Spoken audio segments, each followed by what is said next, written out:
अंधेरे का भूत। सोनपुर नाम का एक बड़ा सा गांव हुआ करता था, जहां अधिकतर खेती बाड़ी करने वाले लोग रहा करते थे। वहीं गांव के पास ही घने जंगलों के बीच पीपल के पेड़ में एक भूत रहा करता था। भूत दिन भर तो गायब रहता, लेकिन रात होते ही वह गांव वालों को खूब परेशान किया करता था। रात होते ही भूत पूरे गांव के चक्कर काटने लगता और कभी किसी के पशुओं को नुकसान पहुंचाता तो किसी किसान को इतना डराता कि वो रात भर सो नहीं पाता। भूत के डर से शाम होते ही गांव में सन्नाटा फैल जाता और रात को कोई भी घर से बाहर नहीं निकला करता था। एक बार भूत से परेशान गांव के लोगों ने एक बहुत बड़े साधु को गांव में बुलाया और उनसे अपनी समस्या का निदान करने के लिए गुजारिश की। गांव वाले साधु को उस पेड़ के पास ले जाते हैं जहां भूत का वास होता है। साधु अपने जप और तप से भूत को काबू करने की बहुत कोशिश करता है, लेकिन वह उसके हाथ नहीं आता। अंत में साधु भूत पर काबू पाने की युक्ति निकाल लेता है और सब गांव वालों से कहता है कि यह भूत केवल रात के अंधेरे में निकलता है, जिसका अर्थ है कि इसे दिन की रोशनी से डर लगता है और रोशनी के सहारे ही भूत से छुटकारा पाया जा सकता है।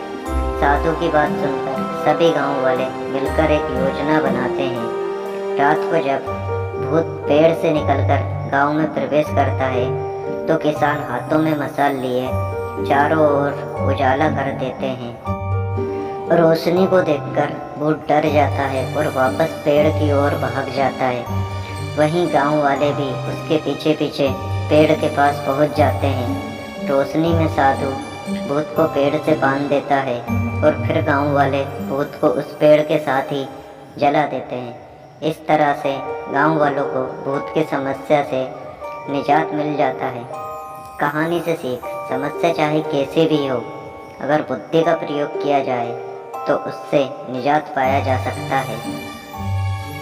रौनकपुर नाम के एक शहर में राजा रौनक सिंह का राज हुआ करता था।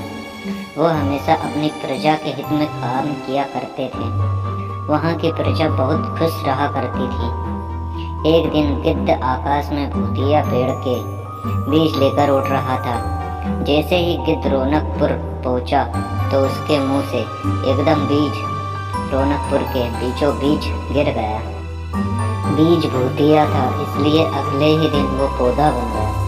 वहाँ के स्थानीय निवासियों ने जब पौधे को देखा तो हैरान रह गए, क्योंकि पौधे का रंग काला था। बाद में लोगों ने आपस में चर्चा की और यह समझा कि खेत में उगने वाला कोई घास पात या वनस्पति होगी।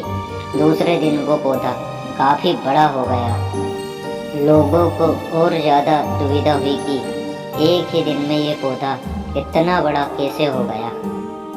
बढ़ते बढ़ते वो पौधा तीसरे दिन पेड़ बन गया। समय बीतता और लोग भी तेजी से बढ़ने वाले पौधे के बारे में सोच सोच कर परेशान हो रहे थे। वो इस मामले में राजा के पास लेकर गए। ऐसे जादुई पौधे का पता चलाते ही राजा तुरंत उस जगह पर पहुंच गए।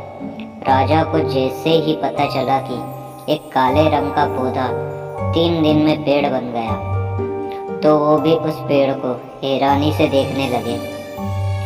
राजा उस पेड़ के पास चौथे दिन पहुंचे थे और तब तक पेड़ और बड़ा हो चुका था। वो इतनी तेजी से फैला था कि किसी को यकीन नहीं हो रहा था। राजा समझ गए कि काले रंग का इसमें जरूर कुछ जादू टोना होगा।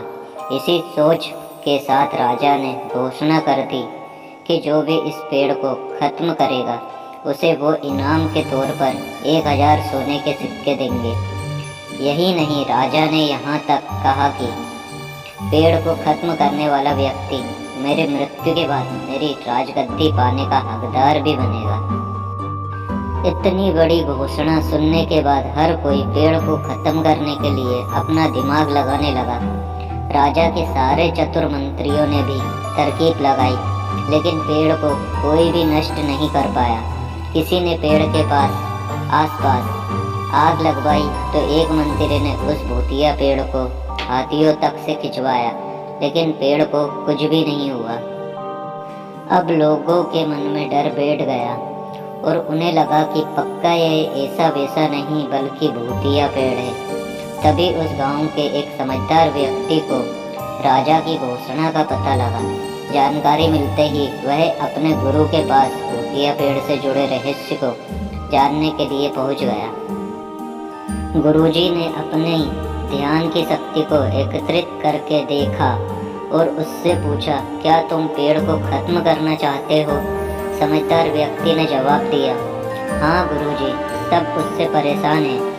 गुरुजी ने बताया कि उसे खत्म करने का एक ही तरीका है। इसके लिए तुम्हें उस पेड़ के आसपास नमक डालना होगा।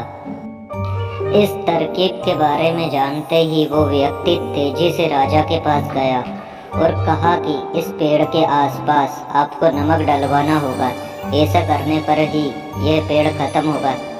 राजा ने अपने सैनिकों को ठीक ऐसा ही करने को कहा। सैनिकों ने मिलकर पेड़ के चारों ओर खूब सारा नमक डाल दिया। नमक डालने के एक दिन बाद ही पेड़ का आकार कुछ कम हुआ।